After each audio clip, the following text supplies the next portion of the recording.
So we did the Middle Eastern proxy conflict. Information on the social situation. Currently, Saudi Arabia and Iran are fighting a cold war against each other. Their rivalry originated from their division in their Islamic faith.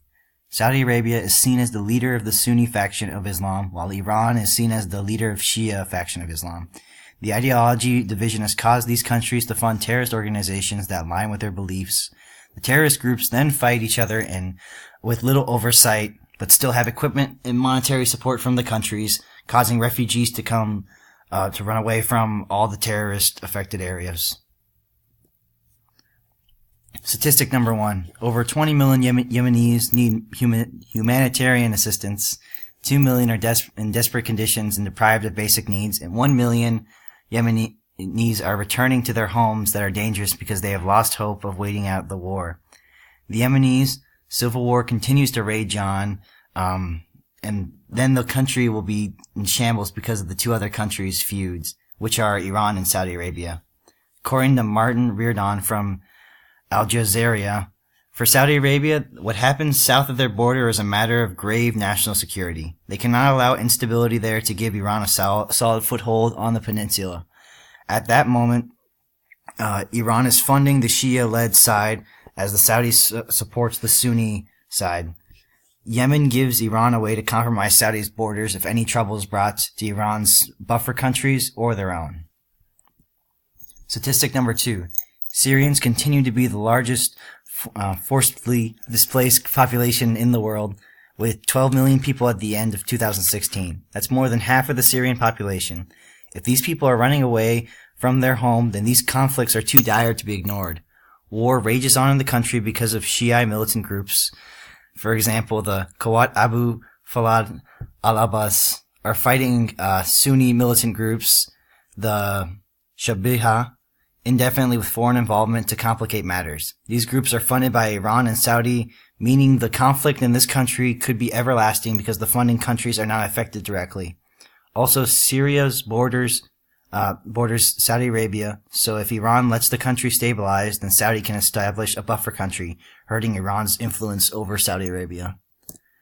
Statistic number 3, more than 3 million Iraqis have been displaced across the country since the start of 2014, and more than 240,000 are refugees in other countries, including Turkey, Lebanon, Jordan, and Germany.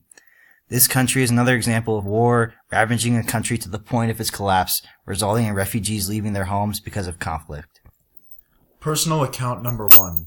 Sheikh Ali is a Syrian archaeologist studying at the University of Strasbourg in France. He traveled to Syria to study the effect of the conflict on various historical landmarks around the country. Specifically, he names Dara Europos, an ancient city home to some of the world's oldest synagogues and churches. He says that the scale of the disaster here is profound. There are innumerable pits, some 9,500, and the necropolis is gone. Personal account number 2. Maria Rita Ceccaroni works for a humanitarian agency called Save the Children. In recounting her 6-month trip to Yemen, she describes the awful situations in which she finds family and children living.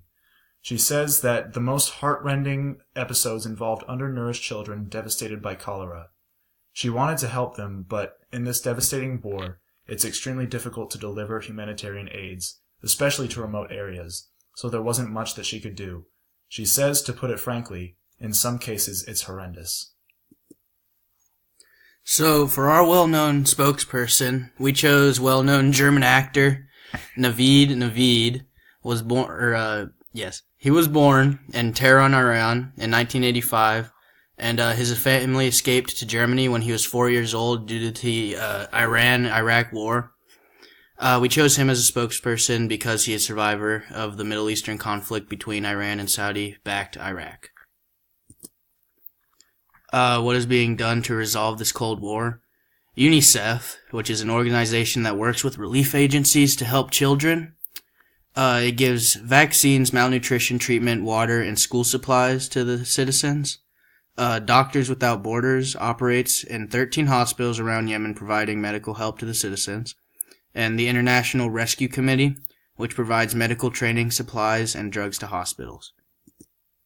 And other actions that we thought could help solve the conflict or at least help it get going, is start boarding schools to educate youth and care for children that lost their parents, build an agricultural landscape to help with hunger, and donate clothes to people who need it.